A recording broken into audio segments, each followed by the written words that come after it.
Salmo 26, e vamos ler o verso 8. Eu amo, Senhor, a habitação de Tua casa e o lugar onde Tua glória assiste. Senhor, uma vez mais nós confiamos esse tempo de comunhão em torno de Tua pessoa e palavra. Suplicamos assistência bendita do Teu Espírito Santo, para que possamos compreender as Tuas Escrituras. Te pedimos um coração sensível à Tua voz e confessamos a Ti o quanto necessitamos ser, pela Tua palavra, transformados. Por isso, por Tua graça, te pedimos que o Senhor mesmo possa impactar nossos corações, que sejamos recuperados e renovados em nossas afeições e devoção a Ti. Confiamos tudo a Ti nessa noite. Supre-nos, guarda-nos, cobre esse ambiente com Teu nome vencedor, para que nada interfira com Tua obra em nós e entre nós nessa noite. Oramos no nome precioso do Senhor Jesus. Amém. Queridos irmãos, esse é um verso muito precioso dentre todo o livro dos Salmos. Nós sabemos que o livro dos Salmos podem ser divididos em 5 livros. Então nós temos 150 salmos que podem ser divididos, e o são, em 5 livros. E cada um desses livros, dentro do livro dos Salmos, ele tem um tema ou uma ênfase específica, cada um dos blocos. E uma das ênfases principais do livro dos Salmos é exatamente esta que nós estamos acabando de ler nesse versículo. A ênfase na casa de Deus. Por exemplo, você se lembra certamente do Salmo 84, dentre os mais conhecidos. Quão amáveis são os Teus tabernáculos, Senhor dos Exércitos. Então há muitos salmos que são aspirações pelo santuário de Deus, pela casa de Deus, por contemplar a Deus no seu santuário. Salmo 27, mais um exemplo. Uma coisa peço ao Senhor e a buscarei, que eu possa morar na casa do Senhor todos os dias da minha vida. Então ele vai explicar o que é essa casa, não uma casa geográfica, literal, mas uma realidade espiritual, já que Davi não era um sacerdote, ele não poderia servir na casa natural, não era um descendente de Levi. Então ele está falando de uma casa que não é o templo em si mesmo. Ele diz, morar nessa casa para contemplar a beleza do Senhor e meditar no seu templo. Então é muito claro que Davi está usando uma linguagem não geográfica, não é? Mas uma linguagem tipológica, que fala de uma realidade espiritual. Morar na casa do Senhor. Então, mais uma vez, olhe para esse texto. E antes de seguir, entrar e já dizer para você qual será nosso tema para essa reunião, observe um detalhe aqui muito bonito e importante para aqueles que estudam e apreciam a palavra de Deus e particularmente o livro dos Salmos. A poesia hebraica, ela não faz uma rima sonora, como é o caso da nossa poesia, por exemplo, em português. Os versos vão rimar a final de cada estrofe, de cada verso com outro verso, promovendo aquela rima. A poesia hebraica é muito mais rica, porque ela não rima sons, ela rima ideias. Então perceba nesse versículo como isso acontece. Olha de novo, por favor. Eu amo, Senhor, a habitação de Tua casa. Então veja essa frase. A habitação de Tua casa. E veja como essa ideia está repetida na parte B do verso, com outras palavras. Então a rima é de ideias. Eu gostaria de comparar essas ideias para que você veja o que é casa de Deus na Bíblia. Qual é a ênfase maior nesse tema casa de Deus? Nós sabemos que na realidade do Novo Testamento nós somos o santuário de Deus. Paulo é muito claro quando escreve em diversos textos, inclusive Coríntios, né? Vós sois o santuário de Deus, porque o Espírito de Deus habita em vós. Escrevendo para Timóteo Eu te escrevo essas coisas, buscando e ver-te em breve, para que, se eu tardar, fique ciente de como se deve proceder na casa de Deus, coluna e baluarte da verdade. Então somos muito claros sobre essa realidade espiritual da casa de Deus que nós somos. Mas olha essa poesia maravilhosa, como rima essas ideias. Habitação de tua casa. Parte B do verso. E o lugar, então, a habitação está rimando com lugar. Claro, é a mesma ideia. Mas casa está, então, rimando com glória. E essa é exatamente a ênfase sobre esse assunto casa de Deus na Bíblia. Todas as vezes, não há exceção, irmão, nenhuma, graças ao Senhor. Todas as vezes que o assunto casa de Deus é mencionado nas Escrituras, particularmente nas Escrituras proféticas, no Velho Testamento, mas é verdade também sobre o Novo Testamento, não poderia ser diferente. Sempre, casa de Deus é o lugar da glória de Deus. O que isso significa? Significa que, se a casa de Deus, ela não responde aos interesses do coração de Deus, então, nessa casa de Deus, não há expressão da glória de Deus. Então acho que só aqui nós já teríamos, se fosse o caso, uns bons minutos para compartilhar, mas nós vamos precisar seguir. Mas então guarde isso para você, para a sua meditação. Em termos experimentais, ou se você quiser experienciais, prefiro a palavra experimentais mesmo, sermos expressão da casa de Deus não é algo automático. Não significa que porque nós professamos o nome de Cristo, qualquer local de reunião que você possa entrar e seja tido por evangélico, se você perguntar quem é o cabeça dessa realidade, você vai ter uma resposta só, não duas. É o Senhor Jesus, nosso Salvador, nosso cabeça. Então caberia uma segunda pergunta. E a segunda pergunta é: quais são as evidências entre vocês que Jesus Cristo é o cabeça desse grupo de comunhão? E aí nós estaríamos apertados, porque muitas e muitas vezes outras coisas estão ocupando o lugar da verdadeira liderança do cabeça no corpo. E nós sabemos que quando isso acontece em termos médicos, nós temos uma esquizofrenia, não é? Um corpo que se movimenta sem controle da cabeça é convulsão, não é? Não há nenhuma harmonia, não há nenhum controle, não há nenhuma liderança. Corpos convulsionando, sem a regência da cabeça. Então, amados irmãos, qual seria o caminho para a recuperação da glória de Deus? Nós tivemos em um tempo passado, em uma determinada cidade, em um tempo de conferência, estudando esse assunto, o caminho da recuperação da glória de Deus. Não é nosso encargo para esses dias, exatamente, não. Mas nós estaremos aqui nesses dias, sim, meditando sobre esse assunto da recuperação da glória de Deus na casa de Deus. Só que vamos entrar por outros mais caminhos, já que esse tema é abundante nas Escrituras, é um dos maiores temas nas Escrituras.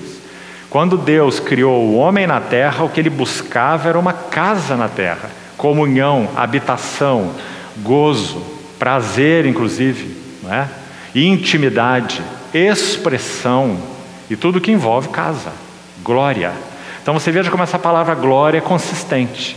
Glória envolve então comunhão, intimidade, companheirismo, e comunhão no sentido mais amplo da palavra, comunhão de interesses, comunhão de pensamentos.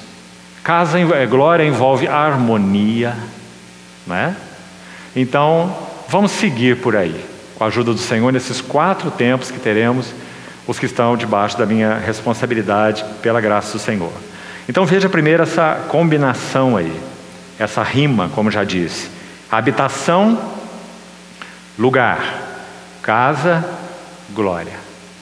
Então por aí nós andaremos com a ajuda do Senhor nesses dias. Agora, o que nós iremos fazer hoje, assim esperamos, dependendo do nosso Senhor para isso? Nós vamos ver um pouco do preparo do Messias servo para cuidar dos assuntos da casa de Deus.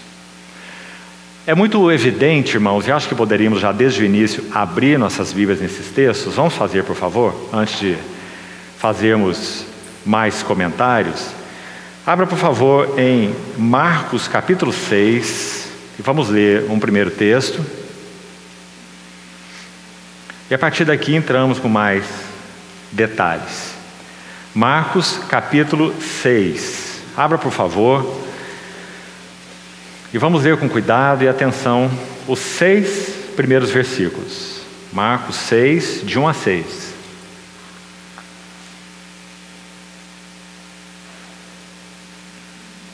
Tendo Jesus partido dali, foi para a sua terra e os seus discípulos o acompanharam.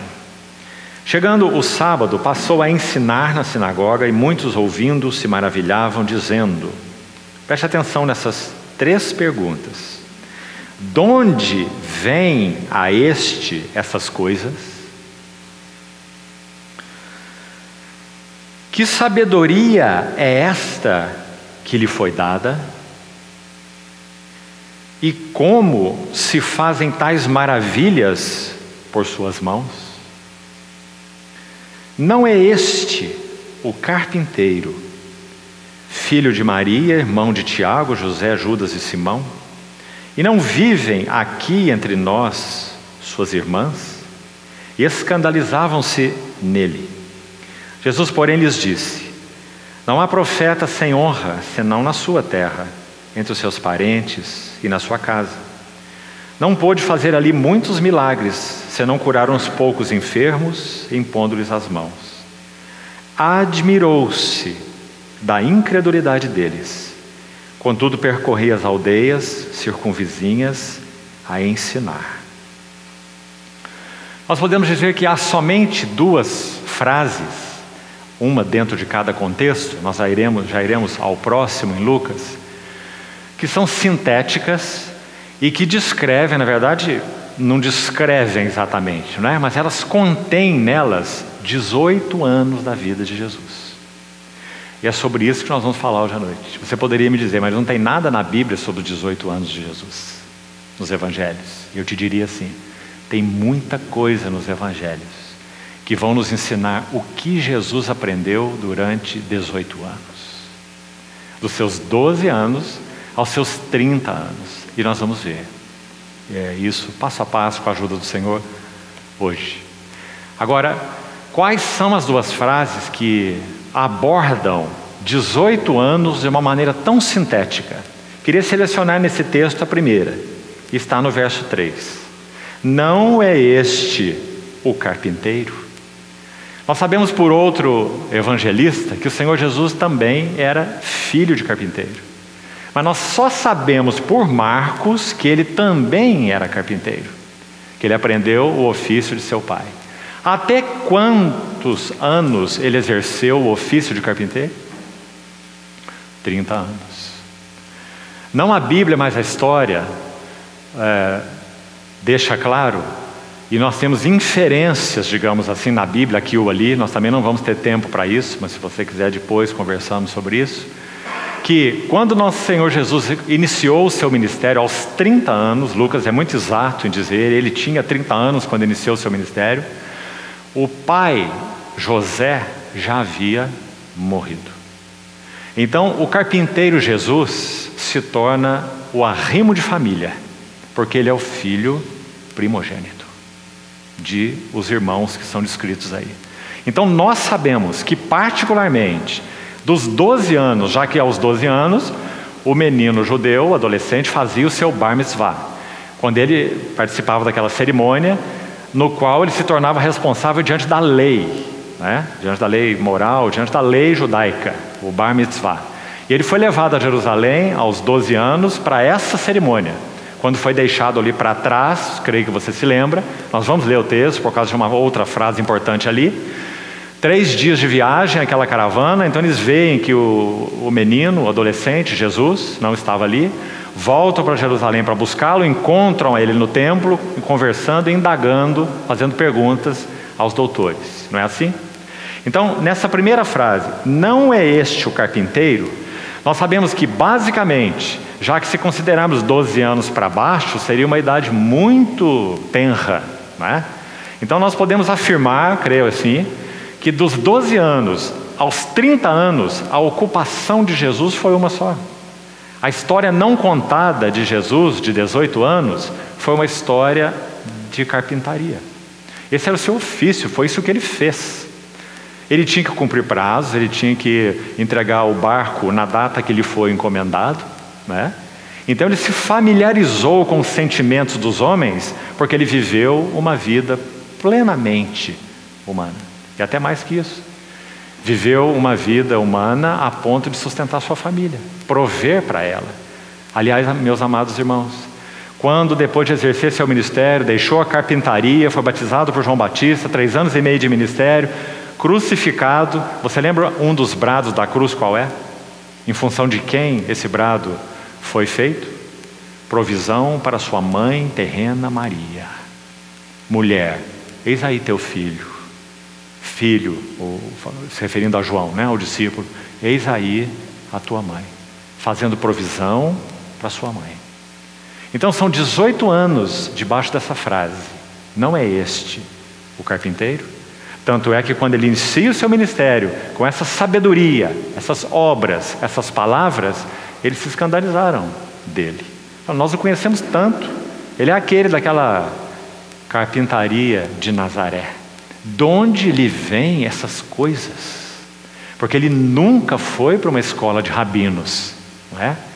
Então, quando nós estudarmos os evangelhos, como vamos fazer hoje, em particular alguns textos, nós vamos ver como e o que Jesus aprendeu em 18 anos. Porque às vezes, sabe, irmão, é necessário nós pensarmos. A ideia parece assim tão tosca, mas realmente ela não é. Porque parece que por um tanto de misticismo, talvez, nós somos tendentes a pensar assim. Esses anos ocultos da vida de Jesus, ele estava lá, fazendo alguma coisa. Quando chegou aos 30 anos, aquele chip de dados divino, que foi implantado no cérebro dele, quando ele estava no ventre de Maria, começou a operar. Então, aos 30 anos, ele foi batizado por João Batista, e então ele começou a falar aquelas coisas que estavam gravadas lá na memória interna, não é? Do Logos de Deus. Isso está completamente errado sobre a pessoa de Jesus. E nós vamos ver o próximo texto agora, por que isso está completamente errado. Porque isso não foi dessa maneira. Primeiro, porque isso não é um homem, isso seria um super-homem, não é? Primeiro, e ele não era um super-homem, ele era um homem. Segundo, que se isso é um fato, se ele era um homem, ele teria que viver uma vida totalmente humana. Isso é tão importante e precioso.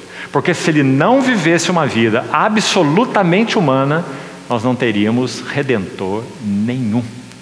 Porque ele não poderia ser um digno representante da humanidade, porque não seria um homem com espírito humano, alma humana e corpo humano, e nem teria vivido uma vida humana com tudo o que isso implica. Compreende, irmão? Então está aí mais um motivo pelo qual nós adoramos o Senhor que temos. Ele é homem. Aliás, ele continua sendo homem. Quando nós olhamos espiritualmente falando para os céus hoje, o que nós vemos? Um homem nos céus em glória. E o livro de Hebreus o chama de âncora das nossas almas, segura e firme, e que penetrou além do véu. Não é assim? Então, aí está a primeira frase que por enquanto vamos chamar a atenção para ela. Não é este o carpinteiro? A outra frase está em Lucas 2. Vamos abrir, por favor, e vamos ler também o contexto, desde o verso 41. Ora, anualmente iam seus pais a Jerusalém para a festa da Páscoa, quando ele atingiu os 12 anos. Então, olha aí com atenção. Subiram, segundo o costume da festa. Terminados os dias da festa, ao regressarem, permaneceu o menino Jesus em Jerusalém, sem que seus pais o soubessem. Pensando, porém, estar ele entre os companheiros de viagem, foram caminho de um dia, e então passaram a procurá-lo entre os parentes e os conhecidos. E não o tendo encontrado, voltaram a Jerusalém à sua procura. 3 dias depois, o acharam no templo, assentado no meio dos mestres, ouvindo-os e interrogando-os. Cuidado, mais uma vez aqui, cuidado, porque às vezes alguns apressadamente falando desse texto dizem que Jesus estava ensinando os doutores. E você vê que não tem nada disso aí. Está dizendo que ele estava ouvindo os doutores e estava fazendo perguntas que intrigavam aqueles doutores, já que ele tinha 12 anos de idade, né? Então, ouvindo-os e interrogando-os.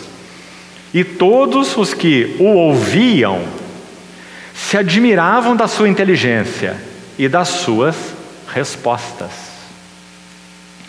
Logo que seus pais o viram, ficaram maravilhados. E sua mãe lhe disse: Filho, por que fizeste assim conosco? Que interessante esse versículo, e quanto ele é bonito. Porque não é como qualquer outra mamãe, não é? Um menino de 12 anos que foi deixado para trás, os pais voltaram ansiosos. E o que essa mãe tem para dizer? Filho, por que você fez assim conosco? Não ficou perto de nós na nossa caravana? Outra frase que sai das bocas das mães, que todos nós que somos filhos já ouvimos: teu pai e eu, não é? Estávamos aflitos à tua procura. Uma vida tão humana, tão simples, né? Ansiedade de Maria: teu pai e eu aflitos estamos à tua procura. E aí está o verso 49. Aí nós temos a segunda frase, são só duas, irmãos, em todo o contexto dos evangelhos, que contém dentro delas 18 anos da vida de Jesus. E qual é essa frase então? Ele lhes respondeu: por que me procuráveis? Verso 49. E aqui está a frase, a segunda, que define 18 anos da vida de Jesus. O que ele ficou fazendo dos 12 aos 30, que nós não temos relato. Aqui está: não sabíeis que me cumpria estar na casa de meu pai? Mais especificamente, o sentido desse versículo é o que é trazido em outras traduções, é o seguinte: não sabíeis que me cumpria cuidar dos negócios do meu pai. Agora você imagina José ouvindo essa frase. José poderia pensar assim: mas então você devia ter vindo na caravana conosco, porque os nossos negócios estão lá na carpintaria, você não lembra? Né? Que pai é esse e que negócios são esses? Esse pai não era José e os negócios não eram os da carpintaria em primeiro plano, né? Eram os negócios do seu pai. Por que essa frase é tão importante? Vou te dar uma sugestão aqui para você meditar. Me parece, irmão, com muita clareza, que então aos 12 anos de idade, Jesus está tendo a primeira expressão, demonstração de consciência messiânica. Em outras palavras, para isso eu vim. Meu pai e os seus negócios, meu pai e os seus interesses. 12 anos. A mim me cumpre cuidar dos negócios de meu pai. Então isso se chama consciência messiânica, consciência de missão. Agora então temos 18 anos de silêncio. E o que aconteceu nesses 18 anos? Então vamos seguir devagar aí. Amados irmãos, nós vamos precisar de mais dois textos pelo menos de início aqui, para que vejamos ainda, tenhamos um pouco mais de contexto antes de entrarmos nos detalhes que são os mais importantes para essa noite. Abra por favor comigo mais uma vez, Evangelho de João agora. Mesmo que pudéssemos só citar isso para os irmãos, eu não gostaria. Gostaria que você abrisse sua Bíblia para que você acompanhasse passo a passo. Você se lembra que quando nosso Senhor encontrou aqueles dois discípulos de João, ou eles o encontraram, dois discípulos de João Batista, entre eles é João, o evangelista, e o outro é André, o irmão de Simão Pedro, que então leva o Simão a Jesus. O Senhor olha para ele e diz: tu és Simão e tu serás Pedro. No dia seguinte, o Senhor parte para Galiléia e aí ele encontra Filipe. E Filipe vai falar a Natanael sobre o Messias. E diz: nós encontramos aquele de quem Moisés escreveu e aquele a quem os profetas se referiram. Filipe está entusiasmado com isso. Nós achamos aquele de quem Moisés escreveu tudo o que escreveu, aquele de quem os profetas profetizaram tudo que profetizaram. E ele diz assim: Filipe, Jesus o Nazareno, filho de José. Você lembra o que Natanael disse para Filipe? Está aí no verso João 1, verso 46. Perguntou-lhe Natanael: olha, de Nazaré pode sair alguma coisa boa? Respondeu-lhe Filipe: vem e vê. Por quê, irmão? Porque Nazaré não era uma cidade da Judéia, Nazaré era uma cidade da Galileia, além do Jordão. Ou seja, uma terra de segunda classe. Não tem nenhuma profecia no Velho Testamento que fala de algo bom que pudesse vir de Nazaré. Aí está mais uma pedrazinha, digamos assim, de tropeço, para que aqueles que não tivessem a revelação do alto de quem era o Messias, tropeçassem nessas pedras, digamos assim. Ele não nasceu em Nazaré, ele nasceu em Belém da Judéia para se cumprir a profecia, mas ele foi criado em Nazaré, naquela região de segunda classe. Então Natanael imediatamente reage dessa maneira e justificadamente: de Nazaré? De lá pode vir alguma coisa boa? Amados irmãos, a mesma coisa acontece em João. Abra por favor, capítulo 7, só porque você tem um relato aí, eu vou te citar a história qual é. João 7, o versículo 52, você vai ver a mesma coisa. Quando fariseus e os principais dos sacerdotes, já irados contra o Senhor Jesus e seu ministério, eles enviam uma escolta de guardas para prender o Senhor.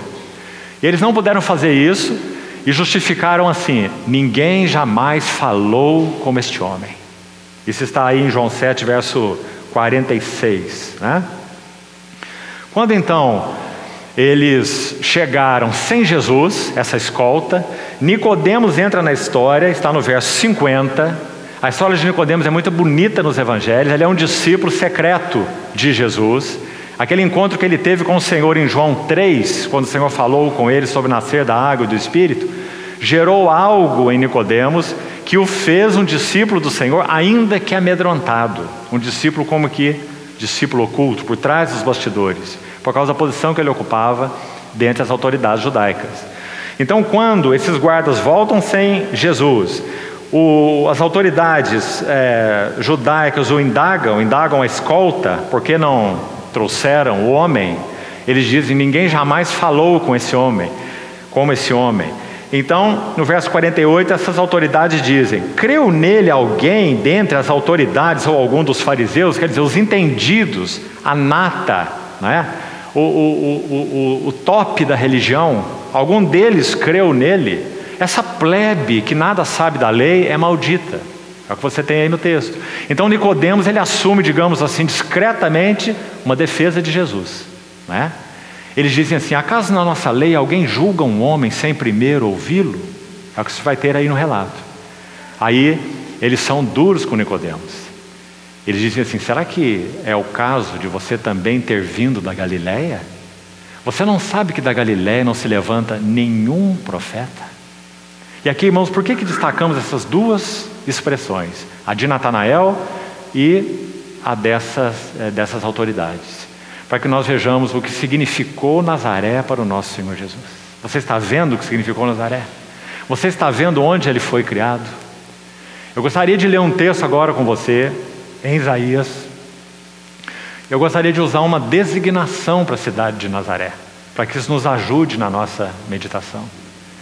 Eu então gostaria de chamar, para você pensar também, Nazaré, denominá-la de a aljava secreta de Deus, onde Jesus, particularmente, escute, irmão, por favor, com atenção, dos 12 aos 30 ficou escondido, e ali ele foi preparado para algo. E é aqui que nós vamos começar, com Isaías, e depois nós vamos devagar para os evangelhos. Você quer ver um texto maravilhoso sobre essa aljava de Nazaré?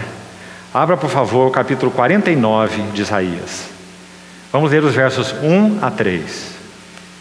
Isaías 49. O Messias, servo, está sendo preparado, vamos guardar isso nos nossos corações, para ser o edificador da casa de Deus. Qual era o motivo governante do coração dele? Vamos fazer uma retrospectiva aqui. Salmo 26:8.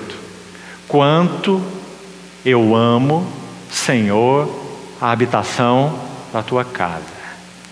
Irmão, você conhece, você sabe de algum outro personagem das Escrituras ao qual esse versículo possa se aplicar de modo mais próprio do que Jesus? Davi amava a casa de Deus. Daniel amava a casa de Deus, não é?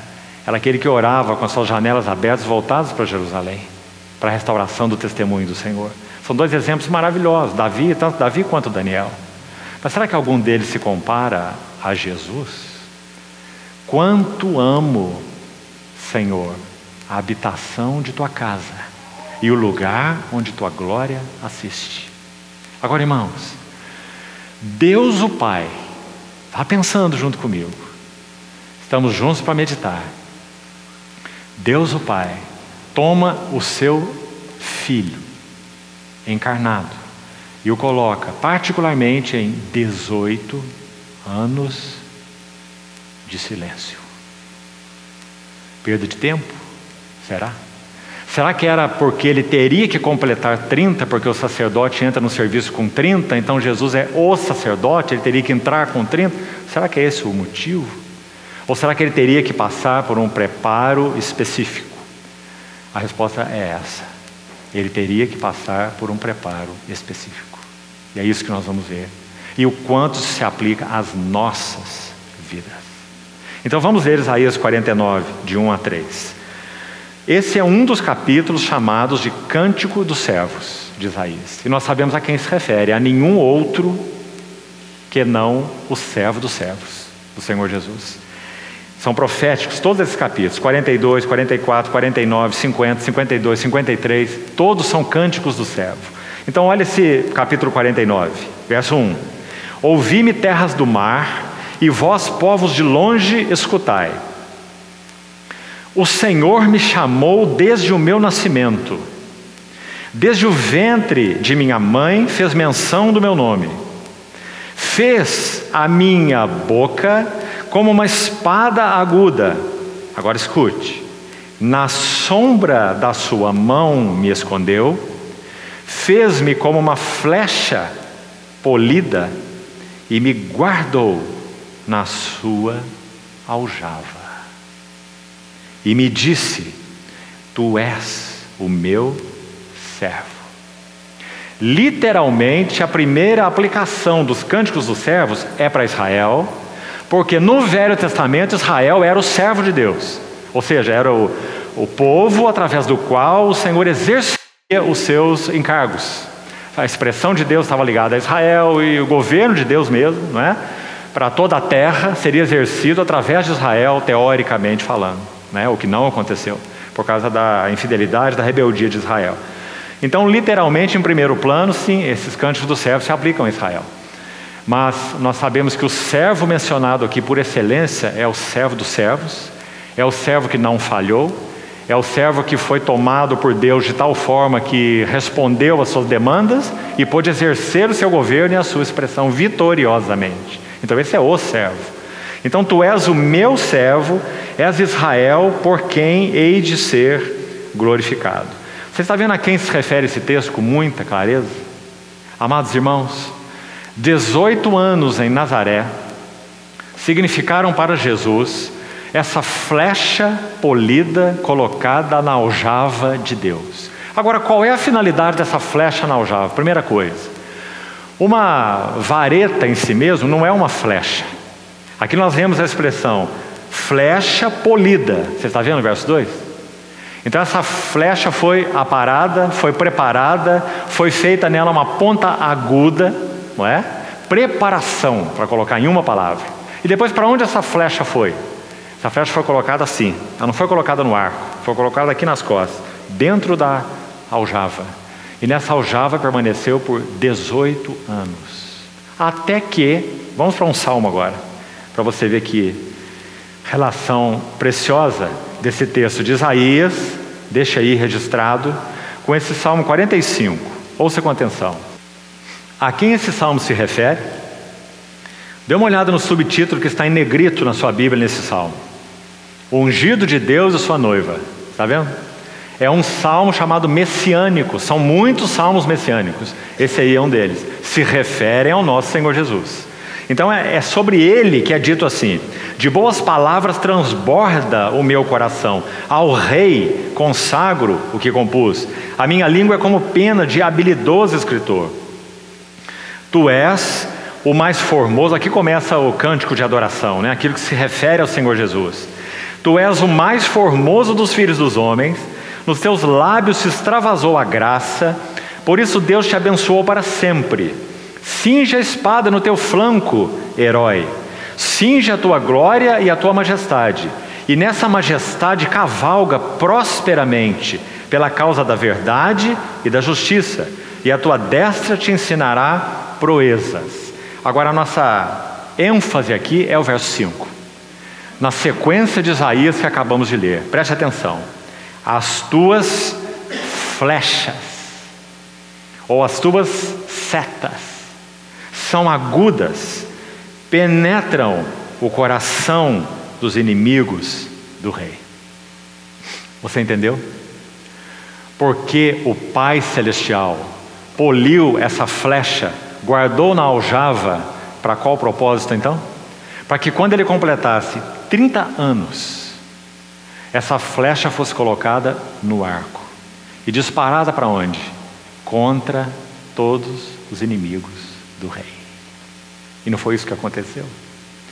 Quando esse ministério termina, nosso Senhor com 33 anos, ele está na cruz dando o brado do rei vitorioso, e as flechas então penetraram os corações de todos os seus inimigos, o mundo, a carne, o diabo, o ego, etc.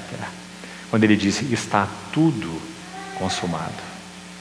Mas então, irmãos, por 18 anos, vamos guardar essa figura, essa seta foi polida, seta ou flecha, é a mesma palavra aí, seta, flecha, polida e guardada na aljava de Deus.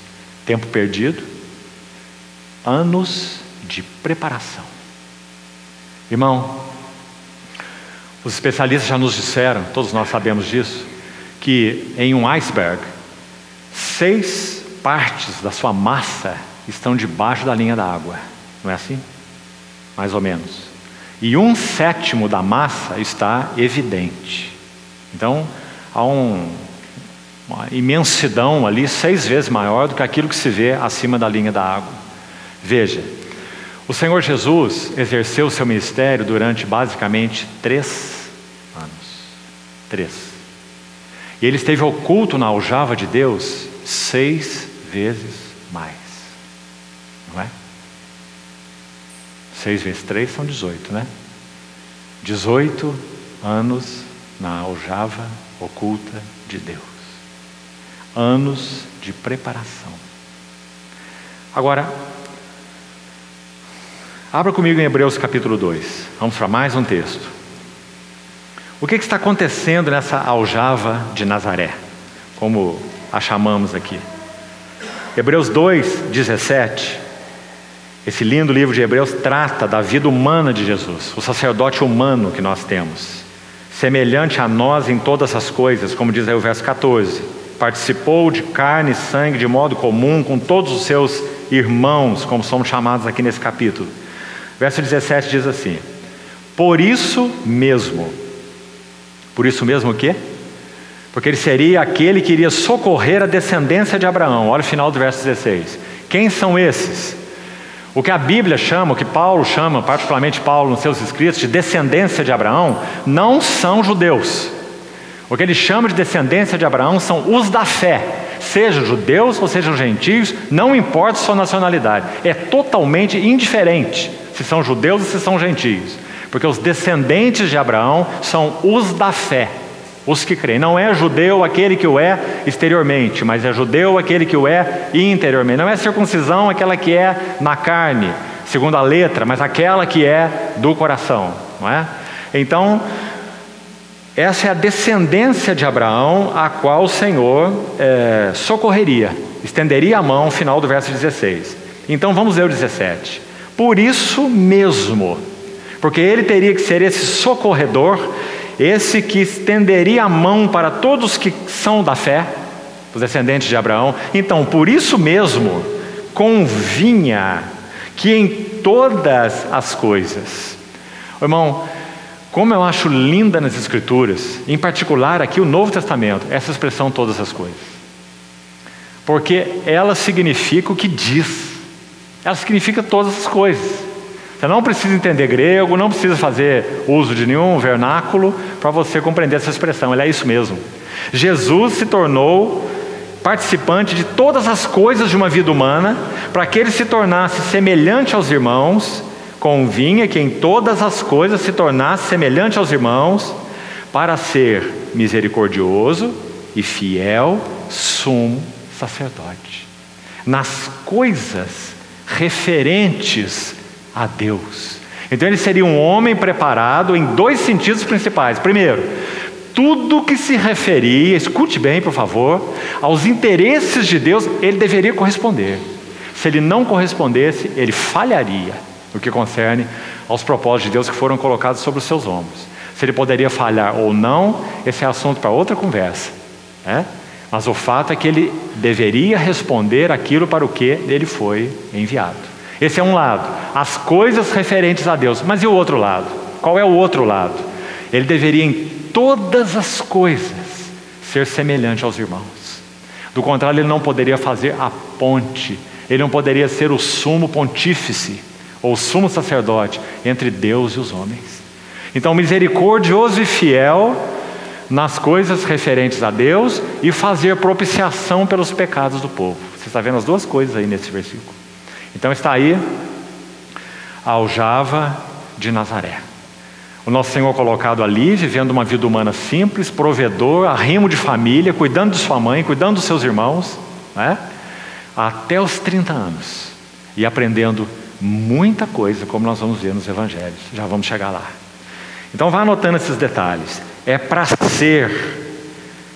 para socorrer os descendentes de Abraão, dentre os quais nós somos, né? Que convinha que em todas as coisas ele se tornasse semelhante aos irmãos. A primeira lição, amados irmãos, extremamente importante que nosso Senhor Jesus aprendeu na aljava de Nazaré, é talvez a mais difícil para nós aprendermos. E é a lição da espera em Deus. Espera em Deus. Vá meditando diante do Senhor e fazendo as indagações para você.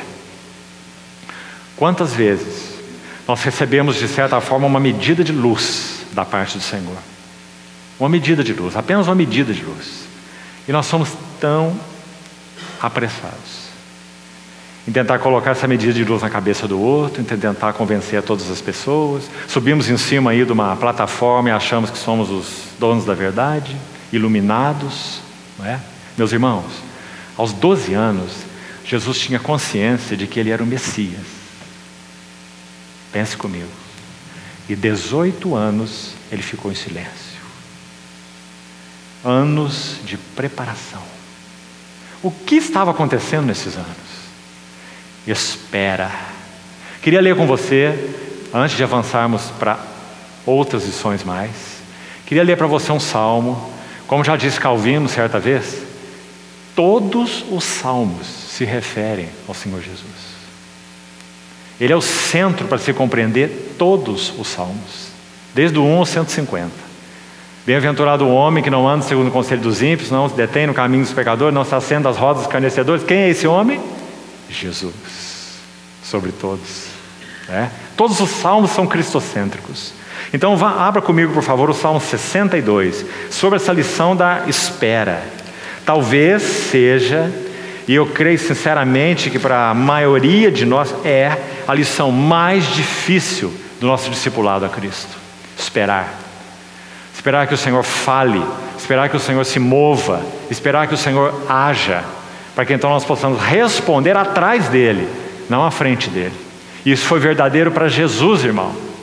Você pode imaginar Jesus completando 18 anos, Jesus completando 25 anos, 28 anos, e ele aguardando até os 30 anos, para que o precursor viesse falasse sobre ele, o batizasse, os céus abrissem, o Espírito descesse, e então ele soubesse que aquela era a sua hora. 18 anos de espera, aprendendo. Olha o Salmo 62 então, por favor. Que lindo salmo. Veja o verso 1. Somente em Deus, ó minha alma, espera silenciosa. Não é um verso maravilhoso, irmão? Espera já é uma expressão tremenda para nós, como cristãos. Agora, espera silenciosa é mais linda ainda. Porque às vezes até conseguimos esperar um pouco, mas a boca não fica fechada, não é? Somente em Deus, ó minha alma, espera silenciosa. Quem será que foi esse homem que viveu assim? Dele vem a minha salvação. Só Ele é minha rocha e minha salvação, o meu alto refúgio, não serei muito abalado. Olha o verso 5. Somente em Deus a minha alma espera silenciosa, porque dele vem a minha esperança. Só Ele é minha rocha e minha salvação, o meu alto refúgio, não serei jamais abalado. Agora, nesse salmo ainda, olha o verso 11. Aqui nós já podemos avançar mais um passo na aljava de Nazaré. Guarde essa figura no seu coração. A aljava de Nazaré. A flecha está sendo polida. A flecha vai ser guardada até o dia que a flecha vai ser posta no arco. Isso ocorreu no batismo. E a flecha vai ser disparada contra os inimigos do rei, até que todos caiam aos seus pés. Como caíram quando ele bradou, está consumado. E como cairão, externamente falando agora, na manifestação gloriosa da sua segunda vinda. Todos os seus inimigos por estrado dos seus pés. Que vida esse nosso Senhor viveu. Que vida humana maravilhosa. Então, um passo mais nessa aljava. O que a espera silenciosa fez com o coração de Jesus? Verso 11 diz assim: uma vez falou Deus, 2 vezes ouvi isto. 2 pontos. Que o poder pertence a Deus. Irmão, como é que explica esse versículo? O normal na nossa vida cristã deveria ser esse: Deus falar uma vez e nós ouvirmos 2. Já vamos explicar isso. O que acontece normalmente é que Deus fala 2 vezes e nós não ouvimos nenhuma. O normal seria, Ele falou uma vez e nós ouvimos 2. O que isso significa? O primeiro ouvir é aquela palavra do Senhor que nos atingiu em uma circunstância qualquer e nós ouvimos o Senhor. De modo muito pessoal, Ele falou conosco. E essa palavra foi guardada no nosso coração. Vamos chamá-la de Logos. E Ele falou e nós o ouvimos. Então nós agradecemos a Ele, nós o adoramos, porque Ele falou conosco, Ele veio ao nosso encontro, na tribulação, na necessidade, na angústia, né? Uma vez falou Deus, mas então Ele vai dizer, 2 vezes ouvi isso. Esse 2 vezes se refere a quê? Aquela palavra que nos abordou, que nos sustentou, que foi aguda no nosso coração. Numa outra experiência, numa outra etapa, nós temos um refalar. Não é necessariamente que o Senhor tenha aí que nos falar de novo, como naquela primeira maneira, mas aquela primeira palavra ficou estocada aqui de tal forma, que quando uma experiência outra foi vivida, o Logos se fez rema. Uma palavra reafirmada, renovada, refalada. Então uma vez Deus falou, 2 vezes eu ouvi isso. E no caso da experiência do salmista, ouviu o quê? Que o poder pertence a Deus. Compreendeu, irmão? Aí está Jesus aprendendo na aljava de Nazaré. Você acha, irmão, que externamente falando, Jesus não viveu as ansiedades humanas? Como um jovem homem provedor de família? Em todas as coisas se tornasse semelhante aos irmãos, para ser misericordioso e fiel. Como já disse, o livro de Hebreus encara esse assunto de uma maneira a mais maravilhosa. Capítulo 5 de Hebreus, vou citar para você de passagem, diz assim, que todo sacerdote que for tomado dentre o povo para servir ao povo, ele deve ser capaz de condoer-se dos ignorantes e dos que erram. Você acha que não se aplica ao Senhor Jesus? Mas como se aplica a Ele se Ele não é ignorante, Ele não erra, Ele não errou, Ele é perfeito? Ele teve capacidade por causa da sua natureza humana, com tudo que a natureza humana é, verdadeiro homem. Então Ele participou e se tornou capaz de condoer-se, sofrer junto com os ignorantes e com os que erram. Por isso o livro de Hebreus o apresenta de maneira tão linda, quando diz: acheguemo-nos confiadamente junto ao trono da graça, para encontrarmos misericórdia, graça para socorro em ocasião oportuna. Maravilhosa esperança, promessa, realidade que nós podemos e experimentamos nele, né? Então está aí mais um passo. Agora, mais um salmo nós vamos, seguindo nessa trilha da aljava de Nazaré. Salmo 40, abra por favor. Aqui está mais um aprendizado maravilhoso. Todos se completam. Os irmãos vão vendo à medida que caminharmos. Veja aqui, Salmo 40, vamos ver os versos 6 a 8. É mais um salmo de Davi e é mais um salmo messiânico. Essa passagem especificamente.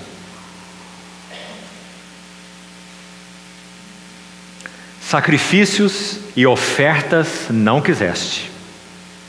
Abriste os meus ouvidos. Vamos parar aqui um pouco. Você lembra onde esse contexto completo, de 6 a 8 do Salmo 40, onde ele é citado no Novo Testamento? Você se lembra? Hebreus. Hebreus capítulo 10, versos de 5 a 7. Então o autor de Hebreus tomou esse texto do Salmo e aplicou naquele capítulo 10 do seu livro especificamente a Jesus. E quando você vê a forma como ele foi aplicada lá, você vai ler lá assim: sacrifício e oferta não quiseste, antes um corpo me formaste. E aqui no Salmo, abriste os meus ouvidos. Significa que nosso Senhor Jesus, na sua vida humana, o que o caracterizava, sobretudo, essa sua vida humana, expressa aí por essa palavra, corpo me formaste. Está dizendo homem real, natureza humana completa. O que caracterizou o Senhor Jesus, sobretudo, como homem, foi esta qualidade: abriste os meus ouvidos. Ele, como homem, aprendeu o que aprendeu na aljava de Nazaré, como estamos dizendo, sobretudo porque ele tinha os seus ouvidos totalmente desimpedidos para ouvir o seu Pai. E aí, meus amados irmãos, nós temos outra exortação tremenda para nós. O que tem tapado os nossos ouvidos de ouvirmos claramente o nosso Senhor? Porque ouvir o nosso Senhor não é uma questão apenas mística, e estou usando aqui a palavra no sentido estrito dela, né? Ouvir o Senhor tem implicações. Se nós ouvimos o Senhor, nós temos resposta àquilo que nós ouvimos da parte do Senhor. Se nós ouvimos o Senhor, o nosso coração se amolda àquilo que nós ouvimos da parte do Senhor. Não é escutar com a orelha, é ouvir com uma faculdade espiritual. Ouvidos espirituais, não orelha física, né? Então, sacrifício e oferta não quisestes, abriste meus ouvidos. Ou, na linguagem de Hebreus, corpo me formaste. Vamos guardar isso. A primeira faculdade do sacerdócio é ouvido. Nós tendemos a pensar que é mão, não é? Ele tem que matar animal, tem que destroçar a carne, tem que saber para que serve isso, lavar com água, queimar uma parte e etc. Não. A primeira faculdade despertada num sacerdote é ouvido. Por isso a unção do sacerdote começava pela orelha. O sangue no lóbulo direito da orelha. E o sangue no polegar da mão direita, que fala de obras. E o mesmo sangue aplicado no polegar do pé direito, que fala de caminhos. O verdadeiro sacerdócio a Deus é vivido como? Como que nós somos seu reino de sacerdotes? Aqueles ouvidos que eram abertos para o mundo, agora são surdos para o mundo, no que concerne as suas cobiças, apetites, clamores, não é? Mas são abertos para Deus. Nós não podíamos ouvir Deus, agora nós podemos ouvir Deus. Nossas mãos eram hábeis para as coisas do mundo. Agora nossas mãos podem ser úteis nos interesses do Senhor. Nossos pés caminhavam em caminhos de ímpios e de mundanos. Agora nossos pés caminham nos caminhos do Senhor. Isso é sacerdócio, não é? Então, vamos seguir o versículo. Holocaustos e ofertas pelo pecado não os requeres. Então eu disse: eis, aqui estou. No rolo do livro está escrito a meu respeito. Agrada-me fazer a tua vontade, ó Deus meu. Dentro em meu coração está a tua lei. Nós vamos ficar com essa última frase aqui para esse momento. Mais uma vez, o que estava acontecendo na aljava de Nazaré por 18 anos? Aqui está mais um versículo que nos ajuda de maneira maravilhosa. Jesus, além de trabalhar na carpintaria para cumprir os seus compromissos e sustentar a sua família, ele, vamos colocar em 4 palavras, irmão, que podem nos ajudar. Trabalho, ele era um carpinteiro. Trabalho, leitura, meditação e oração. Lá está a flecha de Deus sendo polida. As 4 têm que ser colocadas juntas. Porque às vezes pensamos que se queremos uma vida devotada ao Senhor, leitura, meditação e oração, nós temos que deixar o trabalho, né? Jesus teve 18 anos trabalhando, lixando madeira, fazendo barco, mesa, trabalho, leitura, meditação e oração. Amados irmãos, meditação tem sido, entre o povo de Deus, uma arte perdida. Nós somos uma geração totalmente imediatista, instantânea. Jovens hoje, em particular, adultos também, nem sabem o que significa meditação. Coisa que era normal há tempos atrás. Me lembro quando eu era um jovem, eu vou indicar aqui para os jovens nominalmente, uma obra de Tozer, que se chama A Procura de Deus. A.W. Tozer. Uma linda obra, um livrozinho sobre busca devocional de Deus. Um dos capítulos daquele livro se chama simplesmente assim: o deslumbramento da alma. E o que ele chama de deslumbramento da alma é contemplar as riquezas da pessoa, obra, glória do Senhor Jesus. Na época que esse livretinho saiu, pela graça do Senhor, ele impactou muitos jovens. Isso já se vão 30 para quase 40 anos. Hoje, amados irmãos, onde estão esses livros? Vá achar numa livraria evangélica, você não vai encontrar. Você vai ter que encomendar em algum lugar aí, perdido. Mas qualquer bobagem que você quiser ler sobre outros assuntos, você vai encontrar muito. Meditação é uma arte perdida. Inclusive, nós podemos ler as Escrituras, ganhamos conhecimento, de certa forma nosso entendimento cresce, mas nós não avançamos no que concerne a jornada cristã, espiritualmente. Por quê? Porque meditar é triturar aquilo que recebemos da parte do Senhor. Se você tomar uma bisnaga de pão, né? Levantar bem a sua boca assim para abrir o tubo digestivo, enfiar a bisnaga inteira, vai ser um problema, não é? Meditação é triturar as verdades que temos recebido. Quantos de nós se ocupam com essas coisas hoje? A maioria de nós vai dizer: não tenho tempo. Aí a resposta para esses é: tempo é uma questão de prioridade. A que e a quem nós damos prioridade? Me lembro pouco tempo depois de ter lido esse livrozinho A Procura de Deus de Tozer, alguns anos depois, 10 anos depois, apareceu um outro livrozinho para contrastar com esse primeiro. Sabe como chamava? Foi editado há muitos anos, tomara que ele já tenha sumido de todas as livrarias. O nome era Café com Deus. Café com Deus.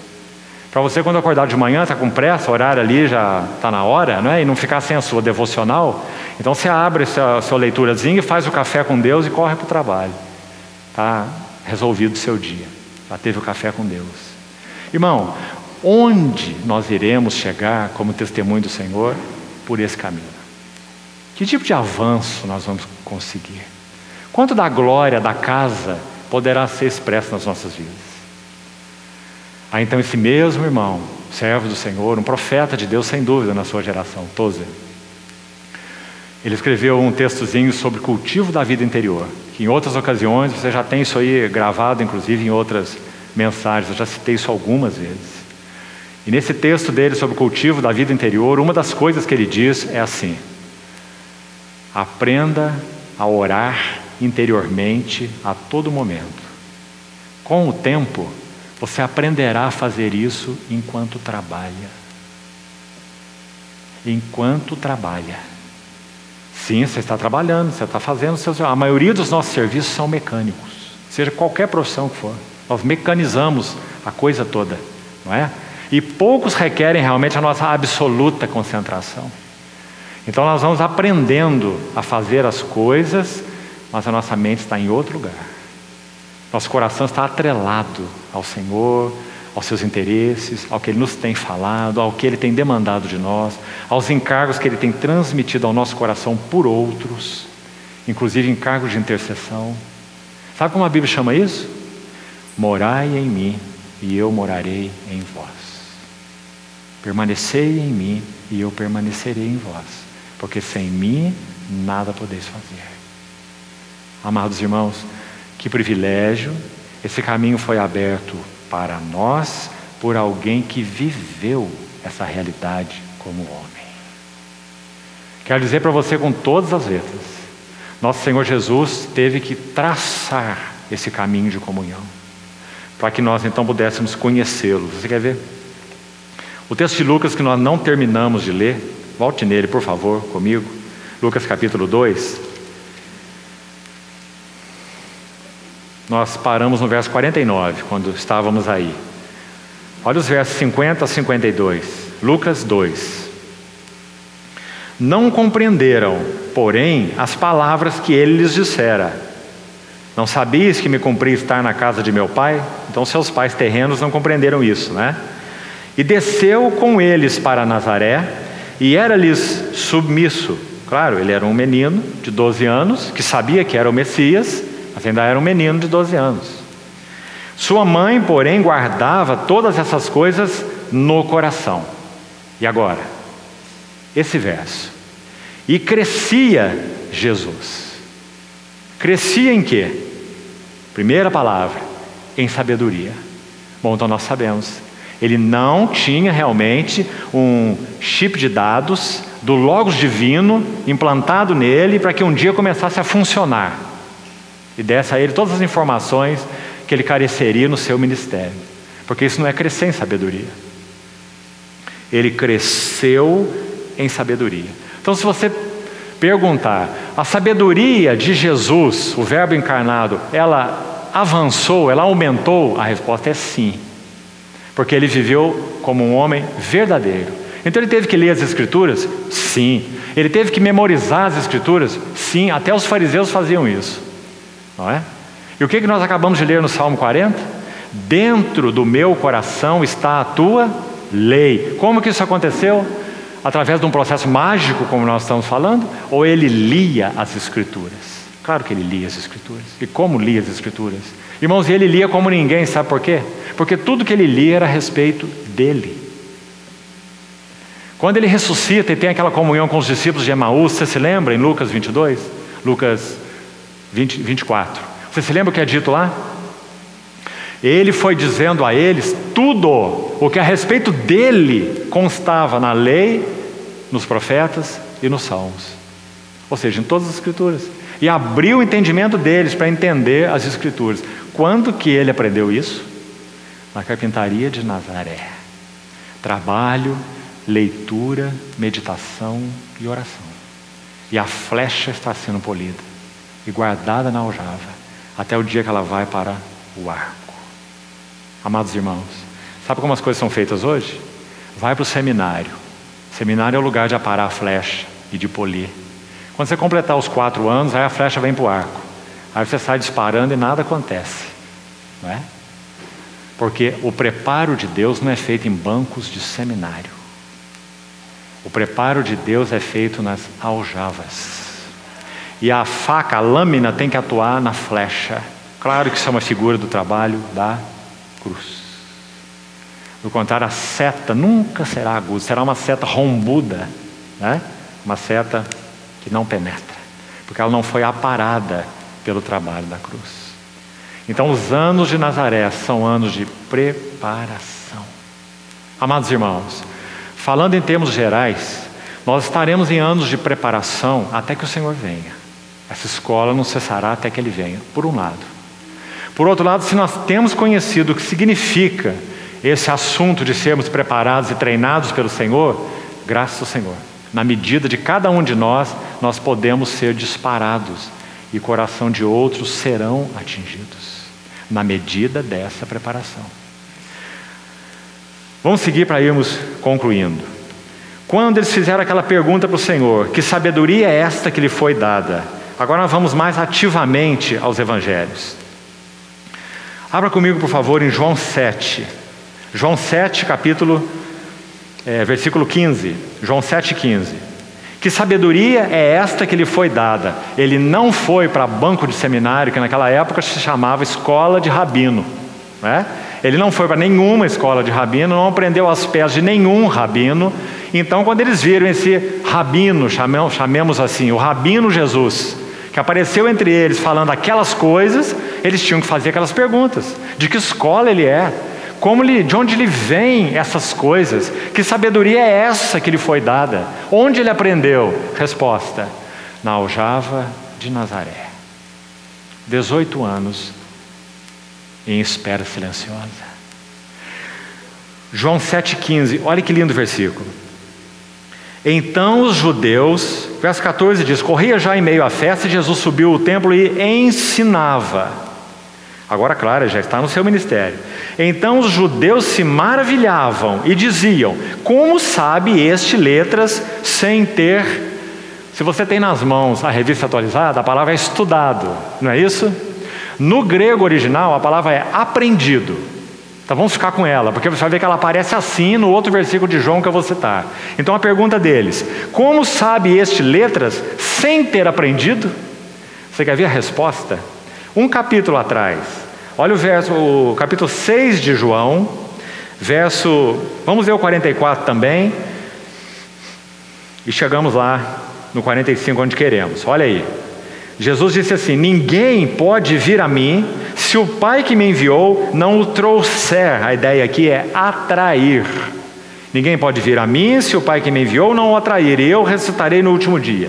Porque está escrito nos profetas: e serão todos ensinados por Deus.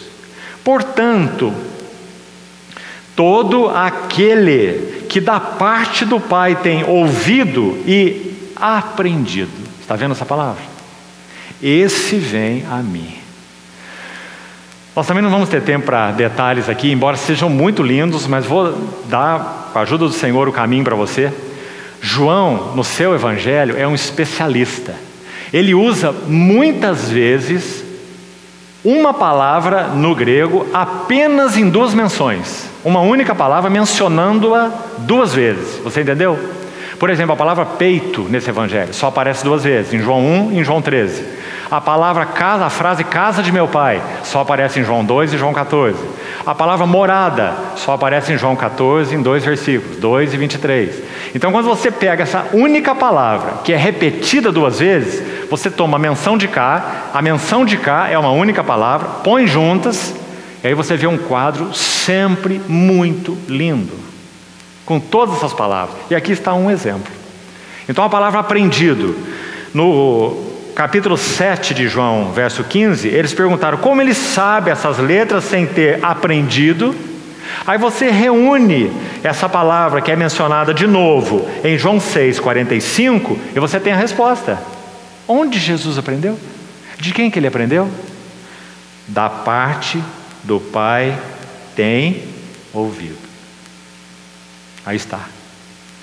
Na aljava de Nazaré está Jesus, 18 anos, secretos, ocultos, aprendendo da parte do Pai.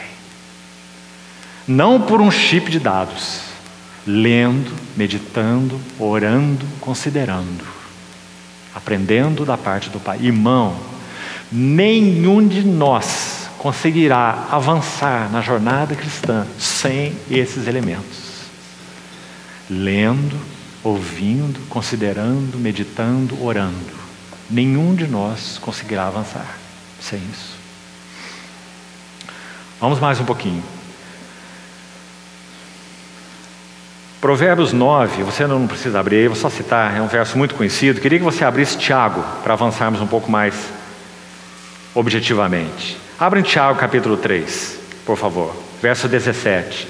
Você se lembra da pergunta de Marcos 6, uma delas? Que sabedoria é esta que lhe foi dada? Essa foi a pergunta.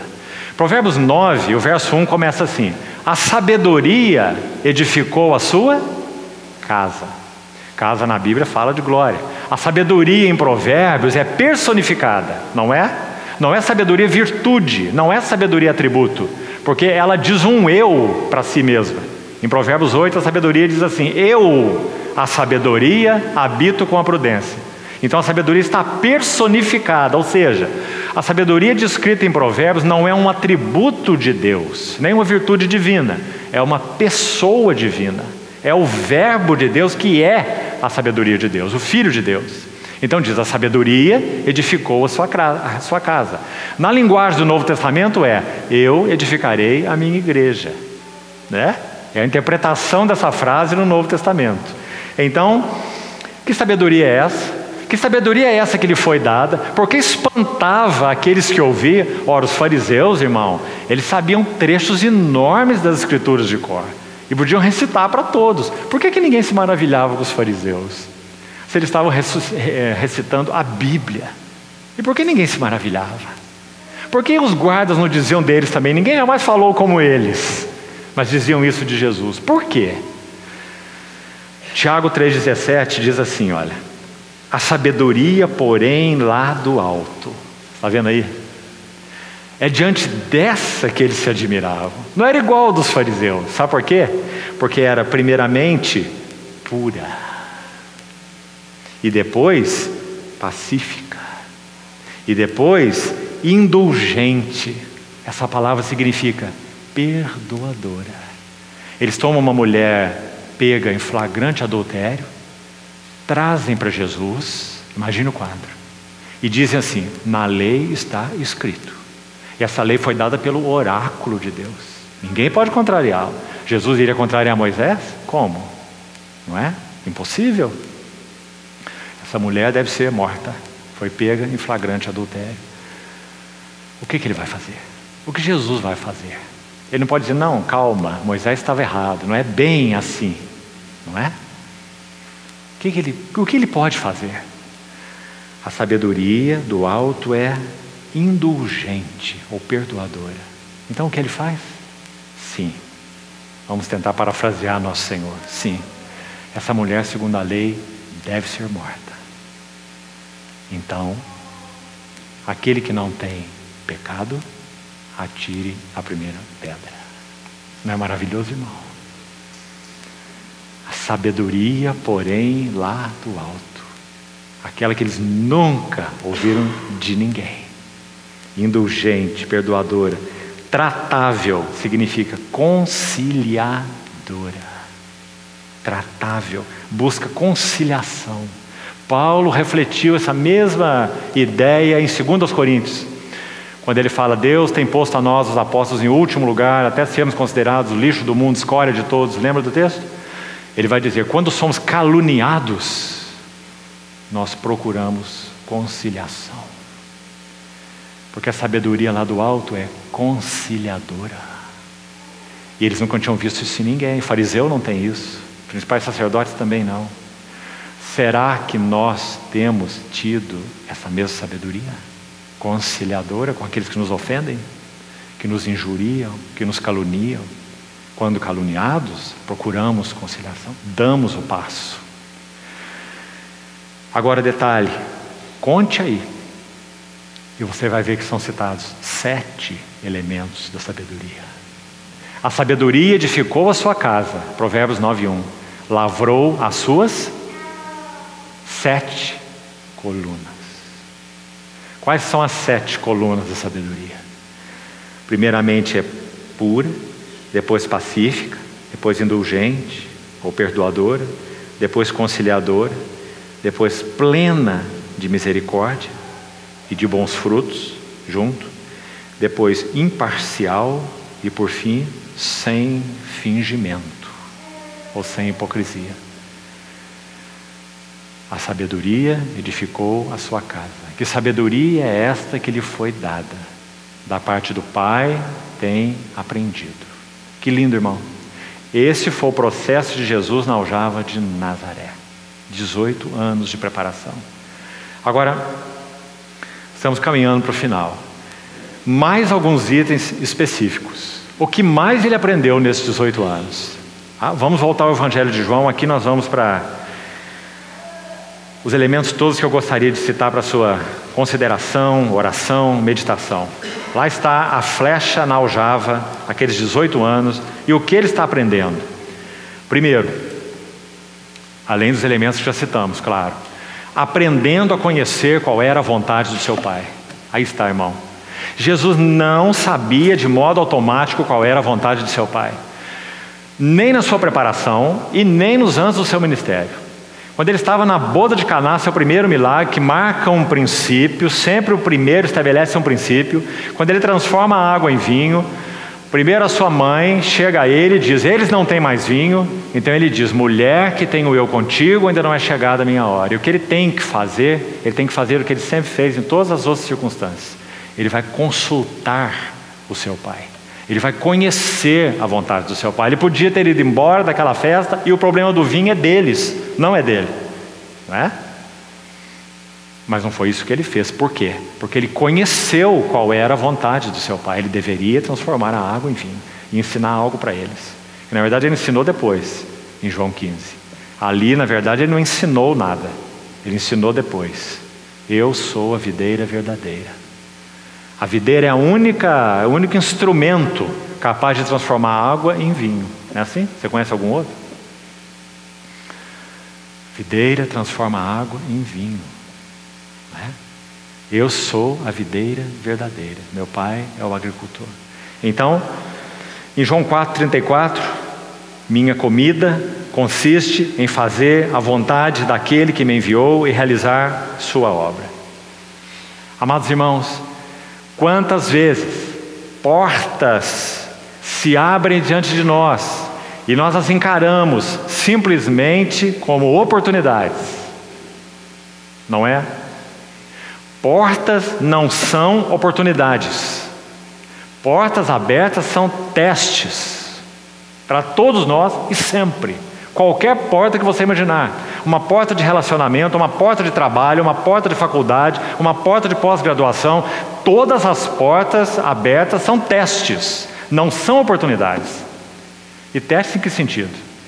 Nós devemos apresentar essas portas ao Senhor e dizer: Senhor, não me interessa porta alguma que não tenha sido claramente aberta pelo Senhor, com um propósito do Senhor nessa porta. Será que somos capazes de orar ao Senhor assim? Normalmente não. Nós mesmos empurramos as portas que queremos que se abram, não é? E os resultados são sempre drásticos. Então o que o Senhor Jesus aprendeu?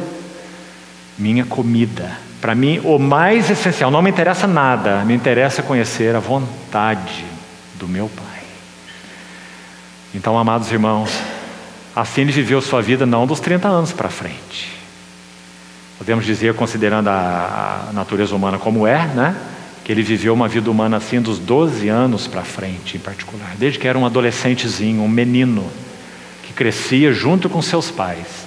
Me cumpre cuidar dos negócios dele, então quero conhecê-los. Minha comida é fazer a vontade do meu Pai. Ninguém vai se interpor. Olha que o inimigo tentou de muitas formas. Veja que ele usou até Pedro, um amado discípulo, para tentar perturbar o nosso Senhor nessa jornada, não é? Mas o nosso Senhor Jesus realmente foi vitorioso sobre todas essas coisas, porque ele tinha uma paixão no coração. A minha comida consiste em fazer a vontade daquele que me enviou. O capítulo 6 de João, só para você ter referência aí, 6,38, a mesma ideia, um lindo verso, porque aí ele toca de novo na sua messianidade, na sua missão. Ele vai dizer: eu desci do céu para. Olha como é forte essa frase. Eu desci do céu para. Então ele está dizendo: não vim para outra coisa, ninguém vai me distrair. Eu desci do céu para fazer a vontade daquele que me enviou. João 6,38. E como dissemos, será que ele começou a aprender qual era a vontade do seu Pai e a fazer a vontade do seu Pai a partir do batismo? Irmão, é impossível, né? Se pensar dessa forma. Não foi isso que aconteceu. Ele cresceu em sabedoria, estatura, porque é homem, e graça. Então, de novo, se você perguntar, Jesus recebeu graça? Olha, mas ele não é o Deus de toda graça, o Verbo encarnado? Sim, mas ele é homem. É verbo? Sim, mas é encarnado. Então, Jesus viveu recebendo graça sobre graça? Sim. Jesus cresceu em sabedoria e conhecimento? Sim. Jesus cresceu em fé? Sim. E aqui, numa outra ocasião, já fizemos uma indicação para irmãos de uma obra. Me permita repetir aqui de novo, você vai se deleitar muito. Um servo do Senhor escreveu também um livro pequeno, muito precioso, chamado Cristo Jesus, Homem. São meditações, são reflexões sobre a humanidade de Jesus. E ali, inclusive, você vai ter alguns capítulos com esses comentários. Jesus crescendo em fé, Jesus crescendo em conhecimento, Jesus crescendo em sabedoria. Será que nós costumamos pensar dele assim, irmão? Como é maravilhoso pensar dele assim. Porque onde ele está hoje? No trono da majestade, nos céus. Então nós olhamos para ele e nós o adoramos. Porque nós temos um homem nos céus em glória, que aprendeu tudo e é capaz de nos ensinar tudo, de que experimentou verdadeira vida humana, então é capaz de condoer-se dos ignorantes e dos que erram. Estende a mão, na linguagem literal, para socorrer a descendência de Abraão. Que vida maravilhosa, que Senhor e Salvador nós temos. Então, aprendendo a conhecer a vontade do seu Pai, não automático. Segundo, aí mesmo em João 5, olha o verso 30, por favor. João 5,30. Aqui também está uma expressão impressionante, em se tratando de quem ele era. Precisamos ser ajustados nisso aí também. Olha, João 5,30. Eu nada posso fazer de mim mesmo. Não é uma expressão impressionante? Ele é o Verbo, e o Verbo é o Criador de todas as coisas. Sem ele, nada do que foi feito se fez. Assim João começa seu evangelho, não é? A vida estava nele. Então como pode eu nada posso fazer de mim mesmo? Está vendo, irmão? Então o que ele está aprendendo aí? Absoluta dependência. Viu? A aljava de Nazaré funcionando. Mais um item, João capítulo 7, verso 16. Vamos ler de 16 a 18. João 7. Respondeu-lhe Jesus: o meu ensino não é meu, e sim daquele que me enviou. Está vendo que verso maravilhoso de novo? Então ele teve que aprender o ensino que ele ensinava de alguém, como homem, lógico. Estamos falando do Verbo encarnado, não é? Verbo como verbo, ele é a sabedoria, ele não tem que aprender nada. Mas ele não é apenas verbo como verbo aqui, ele é verbo como encarnado aqui. E essa é a beleza, não é? Então, o Verbo encarnado, verso 16, tem que dizer: meu ensino não é meu, eu aprendi, como nós já vimos, daquele que me enviou. Se alguém quiser fazer a vontade dele, conhecerá a respeito da doutrina, se ela é de Deus ou se eu falo por mim mesmo. Aqui tem uma outra lição embutida aqui, né, que não é nosso foco para hoje, tão linda nesse verso 17. Ele está dizendo assim: você quer conhecer a vontade de Deus? Deus tem um pré-requisito. Aí, verso 17. Você tem que ter, deve ter um coração para obedecer. Se você quiser conhecer para especular, Ele não vai te mostrar. Mas se você quiser conhecer para obedecer, Ele vai te mostrar. Se alguém quiser conhecer a vontade dEle, conhecerá. Fazer a vontade dEle, ou seja, obedecer, conhecerá a respeito da doutrina. O Senhor nunca revelará a sua vontade para nós por especulação, mas apenas para um coração de obediência. Certa vez, se não me engano foi Jessie Penlewis, perguntaram assim a ela: como se faz, irmã, uma irmã muito madura no Senhor, Jessie Penlewis, como se faz, irmã, para conhecer a vontade do Senhor? É uma tremenda pergunta, não é? Que aflige a todos nós. Escute a resposta dela. 5% desse assunto é conhecer a vontade do Senhor. 95% é desejo de obedecê-la. Se temos desejo de obedecer ao Senhor, nós conheceremos qual é a vontade do Senhor. Porque é Ele quem tem prazer e desejo de nos revelar a sua vontade e os seus caminhos para nós, tanto gerais quanto particulares, específicos. E aí está nosso Senhor aprendendo. Verso 18, para completar aí, 7:18. Quem fala por si mesmo, outro aprendizado maravilhoso, amados irmãos. Nosso Senhor está na aljava de Nazaré aprendendo a não falar por si mesmo. Porque quando o Espírito Santo desce sobre ele, não acontece nenhum processo mágico. Então, digamos, a boca dele se cala e agora quem vai falar é o Espírito Santo. Nada disso. Ele aprendeu e aprendeu e aprendeu, a ponto dele poder dizer: quem fala por si mesmo está procurando sua própria glória. Mas desde que ele era um menino de 12 anos, ele já disse qual era a sua missão. Eu não vim buscar minha própria glória, eu vim cuidar dos negócios do meu pai, não é? Buscar a sua glória. Mais um aprendizado. Será que isso tem sido verdadeiro para nós, amados irmãos? Nos serviços mais pequenininhos na casa de Deus, qual é a nossa motivação? Quando estamos com os irmãos, nos falamos, nos servimos, agimos uns com os outros, uns sobre os outros, não é? Qual é a nossa motivação? O que nós buscamos na vida coletiva da igreja? Será que temos encontrado a navalha de Deus tem aparado essas flechas para que nós sejamos esses que não falam por si mesmos, estrambelhados, o que acham, o que pensam, não é? E em função disso buscam sua própria glória, porque todas as vezes que falamos por nós mesmos, estamos buscando nossa glória. Ah, meus amados irmãos, pela graça do Senhor, nós conhecemos tantas assembleias, no Brasil e fora do Brasil. Sabe, uma das coisas que pesa no nosso coração é que muitas vezes anciãos de assembleias se reúnem para achismos e para usar o bom senso na casa de Deus. O que você acha, o que você não acha? Pragmatismo. Isso funciona, isso não funciona. Isso deu certo, isso não deu certo. Compreende? Se a casa de Deus não for governada pela mente de Cristo, e se não houver, como em Antioquia, em Atos 13, irmãos anciãos que se dispõem a estar juntos e orar juntos, buscando a mente do Senhor, não haverá avanço coletivo na Assembleia. Porque a Assembleia não estará retendo a cabeça. Colossenses 2. E Colossenses diz que o corpo só cresce quando retém a cabeça. Aí todo o corpo bem ajustado e consolidado cresce pelas suas juntas e ligamentos. Qual é a maior necessidade de cada Assembleia local? Irmãos mais velhos que estejam juntos aos pés do Senhor. Agora, irmãos, em quantos lugares as coisas são preparadas? As coisas vêm de cima para baixo. Não é assim? Orientações, não, esse aqui é o caminho, esse aqui já está aprovado, segue aí essa apostila, segue esse curso, faz não sei o que mais. Não é assim?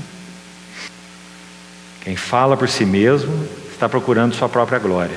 Mas o que procura a glória de quem o enviou, esse é verdadeiro e nele não há injustiça. Capítulo 8 de João. Verso 28.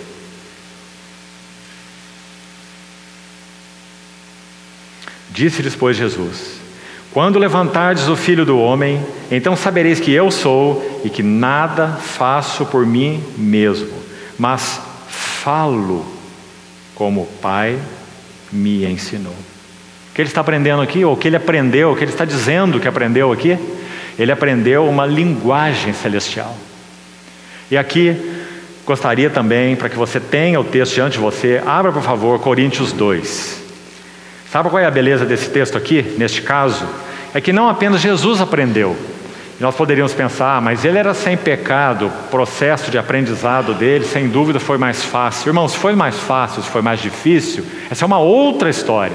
O que importa é que foi um processo de aprendizado, porque ele cresceu em sabedoria, cresceu em conhecimento, cresceu em graça, cresceu em fé, né? Agora, Paulo, um homem pecador como nós, e olha o que ele diz e o que ele aprendeu. 1 Coríntios 2, vou destacar só 2 versículos. Verso 13, olha por favor, 1 Coríntios 2, 13. Disto também falamos, essa sabedoria oculta em mistério, que ele menciona desde o verso 6, né? Ele contrasta com a sabedoria humana e a sabedoria de Deus. Aí ele vai dizer: disto também falamos, não em palavras, olha aí, ensinadas pela sabedoria humana, mas, vamos colocar aqui porque está subentendido, né? Mas em palavras ensinadas pelo Espírito. Está vendo, irmão? Paulo está dizendo que as palavras que ele falava eram palavras ensinadas pelo Espírito. E mais, ele vai dizer, conferindo ou comparando coisas espirituais com espirituais. Me permita, por favor, interpretar esse versículo para você, porque ele não é simples. Você vê que lendo aí em português, parece que não dá para entender o que ele quer dizer com conferir coisas espirituais com espirituais. A ideia é a seguinte: Paulo está falando assim: as verdades espirituais, elas têm que ter uma linguagem própria, adequada, uma linguagem espiritual. Você não pode vestir verdades eternas, espirituais, com qualquer roupa. Ela não será assimilada. As verdades espirituais têm que ser expostas com palavras espirituais, ou ensinadas pelo Espírito. Do contrário, essa linguagem não vai ser absorvida, não vai ser entendida. Então, como nós podemos aprender as palavras adequadas? As palavras espirituais? As palavras certas para vestir a verdade, para ela ser apresentada a outros? Como? Ensinados pelo Espírito. Aljava de Nazaré, ouvindo como o Pai me ensinou. Que importante, irmão. Me lembro uma vez uma história engraçada, mas é verdadeira. Dizem que um irmão foi para o seminário, fez a sua preparação lá de seminário, jovem, né, empolgado, e foi então começar a exercer o seu ministério. Então ele subiu no púlpito uma das vezes e disse assim: quando eu subo nesse púlpito, nem eu mesmo sei o que eu vou pregar. E o que ele quis dizer é que ele estava ali e ia receber uma inspiração direta de Deus, né? E aí um ancião levantou na assembleia e falou assim: é verdade, por isso quando você desce daí ninguém sabe o que você quis dizer. O que estava faltando para essa pessoa? Palavras ensinadas pelo Espírito, comparando as coisas espirituais com as espirituais, ou seja, uma linguagem espiritual para as verdades espirituais. Se você quiser chamar isso de cingir-se, é um bom termo. Quando Pedro fala assim, cingidos, 1 Pedro 1,13, cingidos estejam os lombos, é a ideia lá, do vosso entendimento. Cuidado, irmão, cuidado com mirabolâncias, cuidado com historinha demais. Hoje ouvimos aqui entre os irmãos uma ilustração dessa, né? E conheço outras também. De um jovem ministro também pregando, um ancião ouvindo, e ele começa a contar a história, e vai falar de literatura, e citar poeta, e não sei mais o que, e o ancião ouvindo, e o pregador animado, né? Quando ele termina, esse ancião era como um tutor para ele, um mentor espiritual. Quando ele termina e vai na porta empolgado, que acha que pregou uma mensagem maravilhosa, o ancião diz assim: olha, meu filho, quando você não tiver mais nada para pregar, prega sobre Cristo. Palavras ensinadas pelo Espírito, comparando coisas espirituais com espirituais. Então, vou citar para os irmãos 3 elementos que eu gostaria que você levasse diante do Senhor em oração, e eu vou concluir. Qual é a importância dessa aljava de Nazaré para cada um de nós? Qual é a importância dessa vida secreta? Primeira coisa, então. Os nossos anos já passados foram anos de vida secreta? Essa é a primeira pergunta para se considerar. Sabe, meus amados irmãos, todos nós aqui também, de modo geral, temos atividades, diversas profissões, diversas ocupações, grande parte de nós casados, antes disso estavam nos preparando, não é? Faculdade, aprendendo um ofício, enfim. Os anos que vivemos até aqui, que tipos de anos foram? Foram anos de vida secreta? Sabe uma das coisas mais lindas, uma das mais lindas que sempre me parece? Quando vejo jovens se despontando em verdadeiro amor ao Senhor, quem sabe aí depois da sua faculdade, iniciando sua profissão, ali pelos 30 anos mesmo, né? Idade que nosso Senhor iniciou seu ministério. Sabe uma das coisas que mais me admira? É saber que eles passaram sua juventude com todas as lutas, preparando-se para vestibulares, gastando tempo intenso de estudos, se casando, começando profissão, criando filhos no início, né? Muito trabalho, muita ocupação, chegando aos seus 30 anos e o coração cheio de depósito de Cristo, cheio da palavra, discernimento, graça, encargo. Quando nós olhamos para pessoas assim, o que nós falamos? A aljava de Nazaré funcionou nessa vida. Quem sabe esse indivíduo, quando estava lá no seu consultório, vamos pensar assim, em cada tempinho que ele tinha lá de folga de agenda, o coração dele ia para o lugar que ele amava. As escrituras, a sua meditação, a sua preparação, suas considerações, suas leituras, os livros espirituais, se colocando em cima de ombros de gigantes espirituais, não é? Que maravilha quando nós vemos jovens se despontando assim, porque nós vemos que a aljava de Nazaré foi realidade para eles.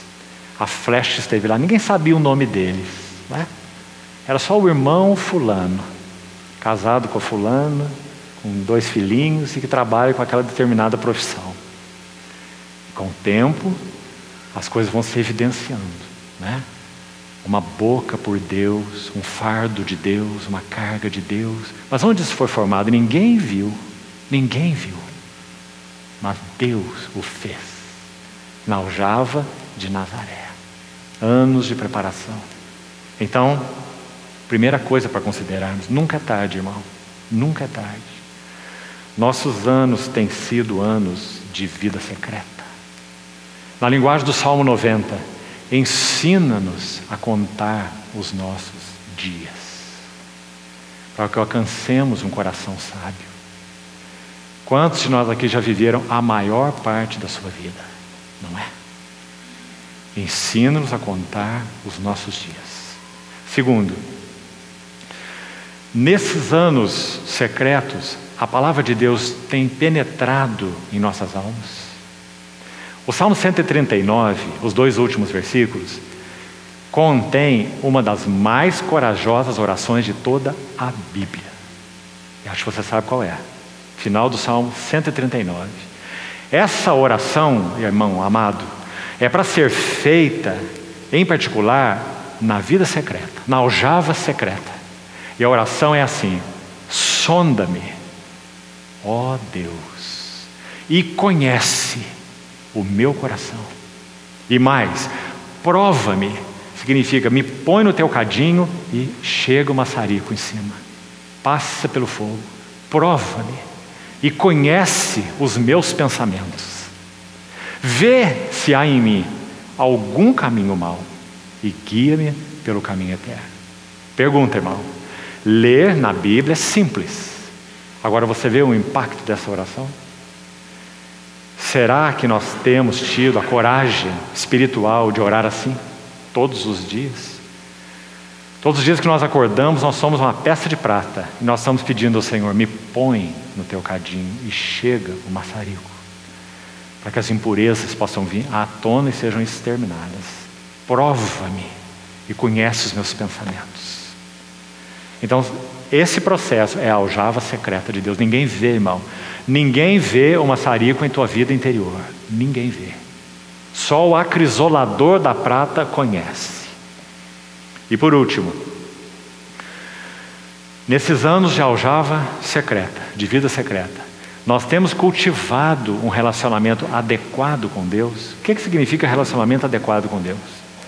Também já sugerimos isso numa outra ocasião e quero sugerir de novo para os irmãos, para nos examinarmos. 3 coisas nesse assunto de relacionamento adequado com Deus. Primeiro, nós temos andado com pecados habituais. Significa pisando e caindo rotineiramente nos mesmos pecados. Pecados habituais. É claro que para todos nós, infelizmente, e é uma infelicidade mesmo, porque é uma ofensa ao Espírito Santo que habita em nós. Mas nós podemos pecar, é óbvio. Acho que você não crê na erradicação do pecado, né? Isso não é bíblico. Se dissermos que não temos cometido pecado nenhum, a nós mesmos nos enganamos, e a verdade não está em nós, diz João. Agora, isso é uma coisa e pecado habitual é outra coisa.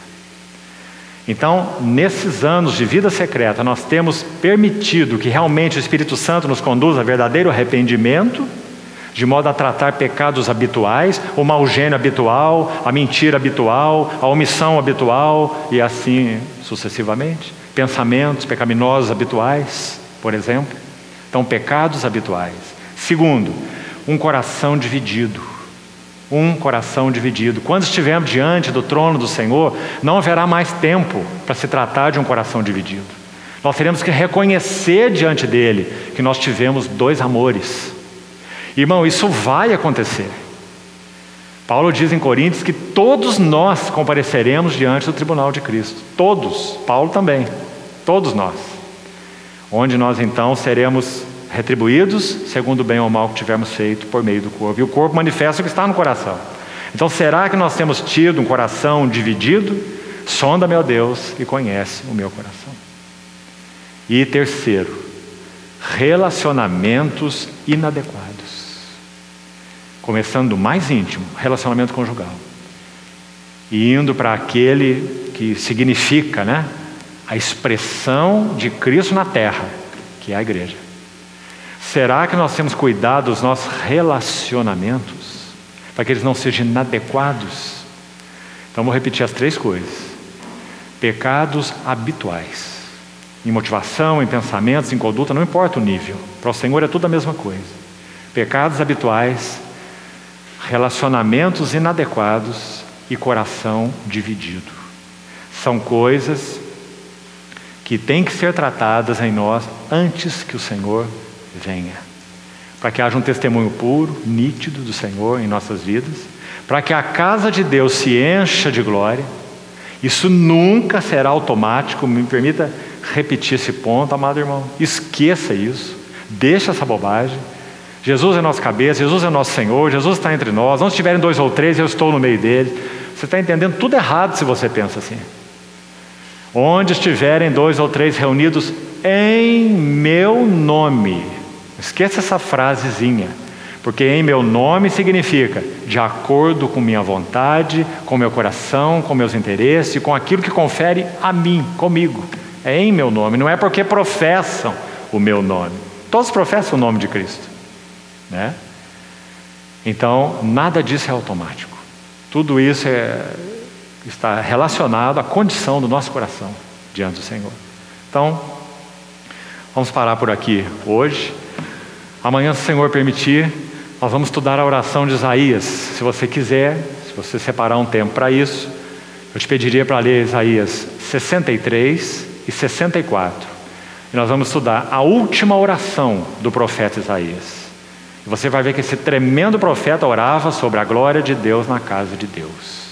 E nós vamos ver quais são os elementos daquela oração. E, irmão, nós somos muito expostos quando estudamos aquela oração. Mexe com as cordas mais profundas do nosso coração. Carga de Deus pela glória de Deus na casa de Deus. Assim Isaías terminou sua vida, seu ministério profético. Então amanhã, se o Senhor permitir, nós vamos estudar isso com detalhes, esses dois capítulos, Isaías 63 e 64. Vamos então orar e concluímos aqui por hoje.